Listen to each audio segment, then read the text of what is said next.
Well, that was certainly something. All My Friends Are Dead is a new Netflix original movie from first-time director Jan Belsi, who also wrote the movie, and it is the second Netflix original movie from Poland. The first one was last year, Nobody Sleeps in the Woods Tonight. This also stars one of the main girls from Nobody Sleeps in the Woods Tonight. And if you want a little bit of clarity why I seem a little snide about the title Nobody Sleeps in the Woods Tonight, it's because I fucking hated that movie. It was my worst film of last year, in my opinion. And a lot of people seem to agree, because I don't recall that movie getting a ton of great feedback. Now I want to say that movie, I didn't hate the cast, I hated the characters. The characters are very one-dimensional. I didn't give a shit what happened to them. They kept making dumb decisions just to advance the plot. And it was the laziest type of slasher, dark comedy, whatever the fuck.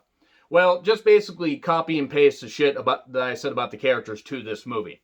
Except this isn't a slasher, this is a thriller / crime thing, who the fuck did it, and also a dark comedy. It's the lowest common denominator though. None of the comedy works. Now, maybe it works in Poland and it doesn't work here. I'm willing to admit that. But a lot of comedy is pretty universal. And this, I don't think would have worked if they had done it in the US.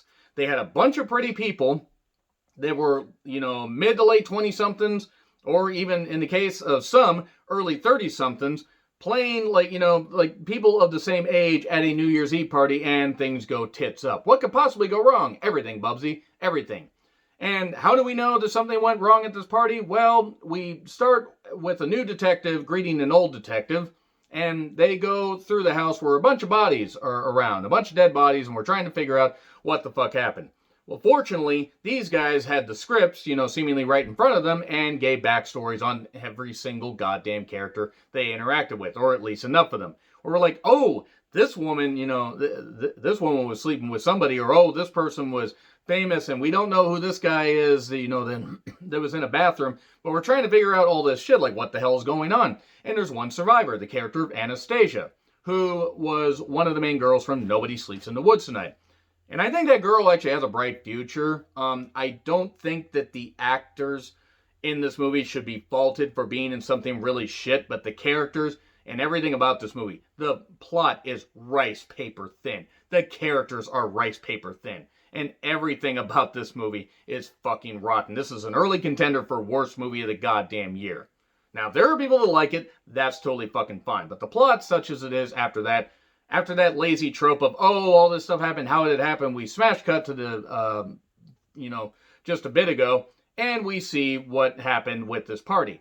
So it's hosted by a guy named Mark, who seems all happy-go-lucky and everything, and people are here, and while it seems like everybody knows each other, it also seems like the acting is taking place on completely different planets, completely different planes of existence. None of these characters seem to have a lot of connection. Like, there's a character of Anastasia who is tired of being ignored by her boyfriend, and she's kind of out there and everything.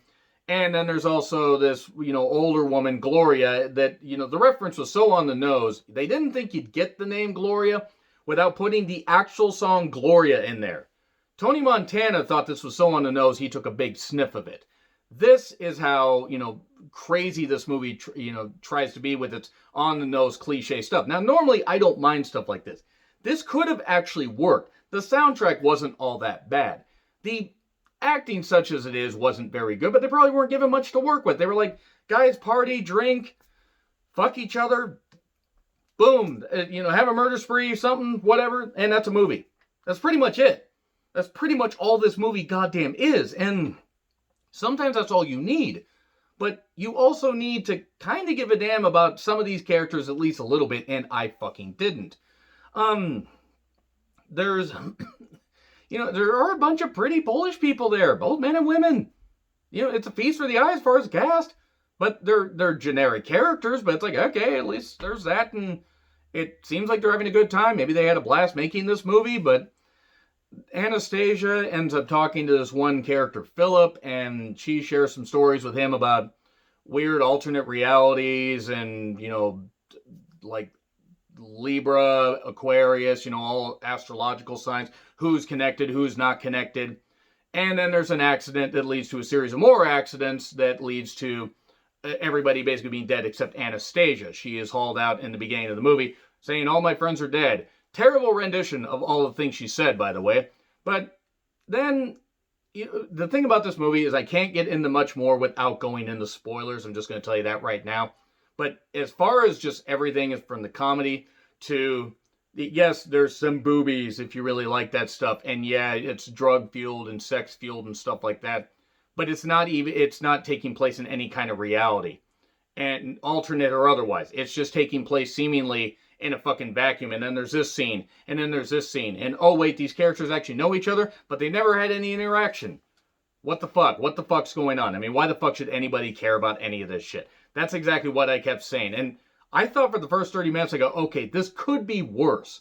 And then it got fucking worse. So that's all I'm going to say right there. So I'm going to get into spoilers right now, and spoilers will be pretty quick. So anyway, 3, 2, 1, and go. Spoilers, spoilers, quick, quick, quick. Don't watch this movie. Anyway, so there's a pizza guy out there, and the pizza guy doesn't get paid. He factors in a little bit later. Anastasia and the character Philip, they basically fuck on a desk after, seemingly almost smoking a joint. She had gotten a gun from the desk. Like, what the hell's going on with this? She has the gun with her. He's trying to teach her how to shoot the gun, and then they end up fucking on said desk. But she has the gun with her, ends up accidentally shooting the host, Mark, in the head, and then Philip tries to help her cover it up. Turns out she's crazy. She felt a connection with him, literally, because he was fucking her. That tends to be how these things work. But then he's like, no, I mean, I like you, but I just wanted to fuck you. And then she kind of gets a little bit upset. So you're thinking, okay, maybe she's going to go on a killing spree. Maybe Gloria will go on a killing spree because Gloria is, apparently gets crazy when she drinks. I mean, she's like around like 45 or something like that or whatever, at least implied in this movie. So maybe, she just wants to live out her MILF fantasy. Everybody in this movie just seemingly doesn't feel like a real human being. The pizza guy that's out there doesn't get paid, so eventually he gets in there. And tries to find Mark to just get paid because it was a lot of pizza. It was like 560, whatever the fuck the currency is over there in Poland. I'm not trying to be offensive. I really don't know. But he even at one point tries to stop a girl from ODing on ecstasy. Says you gotta drink water, and then that factors in a little bit later. There's two guys that are just sitting on a park bench like a mile away or something like that, and they just include him in a shot for whatever reason. There's a guy that wants to propose to his girlfriend. That doesn't go so well. A guy who is fucking girls, but also wants to be a devout, I guess, take a life of celibacy. And a guy impersonating Jesus is talking to him. I don't know what this movie is supposed to be, and it wasn't any good. Pizza guy finds Mark's dead body, but he finds the money. And he decides to wash off the money, and that doesn't go well because he's trying to basically not get fired from his job and also continue his college education to study and earn money and find a way to help his mother who has dementia. Okay, that could be something we're just going to skip over that and we're going to keep showing people trying to cover up crimes and stuff like that. And these two girls that are basically treated like freaking just gutter trash, and that's what they're treated like. I'm not saying that's what they are. They find the gun. They're like, oh, treating this around. Woo, we're doing this. We're doing this. They were like, adult versions of Dee Dee. What does this button do? Except Dee Dee was more intelligent. Philip at one point tries to escape this room. He puts on a bearskin rug. They include bear sound effects. He finds his mother, Gloria, so apparently I guess they're connected, literally. But it's like they reference this stuff very briefly, and then it's like we're just gonna forget about it. And then, oh yeah, by the way, this happened because we need this to be included in the goddamn plot. So he beats up the guy that was sleeping with his mother. And then the boyfriend starts beating him up, and everybody just gets in a big old, beat off, if you will. And more people die. One girl dies of a freaking diabetic shock. This guy proposes to his girlfriend Angelica, but it doesn't work. She basically tells him off, saying that he's bad in bed and not interesting. He's a nice guy, but that is what it is. We then get a whole bunch of a whole bunch of murder happening because everyone just goes nuts. Everyone just starts beating the shit out of everybody. One guy that's upset that his boyfriend, Mark, got killed, hits one of the, the women that were treated like gutter trash in the freaking implants and bursts them, seriously. At this point, I should have been on board with, just gratuitous, ridiculous violence, but I fucking wasn't. And then the guy that got, basically, just like absolutely just savage and has basically his, proverbial dick cut off by his girlfriend, verbally at least, breaks into the room Shining style, axes the door, and fucks her like the way she wanted. That's exactly what it is. It's like the Nine Inch Nails song. I want to fuck you like an animal. I guess. What the fuck? Well, what the fuck does it even matter? So then, this gun that seemingly should only have, I don't know, maybe 10 bullets in. I don't know how many bullets are in a goddamn clip. I'm just saying that right now. But it shouldn't have an unlimited amount of bullets where about 20 people got shot. And then Anastasia, earlier in the movie, had basically confessed to her boyfriend that, it's like, I'm washing my clothes, I'm panicked because I ended up cheating on you. He's like, why'd you cheat on me? But then the washer gets flooded. She's on the goddamn washer. And water goes out, and this... Somehow this gets more maddening because the electricity starts to go out. The TV gets busted, falls down into this puddle of water, and shocks everybody. Everybody's shocked. This one guy's playing his guitar. All this stuff's going on. It's fucking ridiculous. It fucking makes no sense. Why is this happening? Who the fuck cares? Anastasia finds everyone dead, and this happy couple, Angelica and her boyfriend, are out, and then she sees them and thinks that they're somebody, and Anastasia shoots them. 2-for-1 special. Then the pizza guy wrote some kind of note because the money that he found in Mark's body basically started to shred because he was trying to wash the blood off, and then his mother had passed away in a house fire.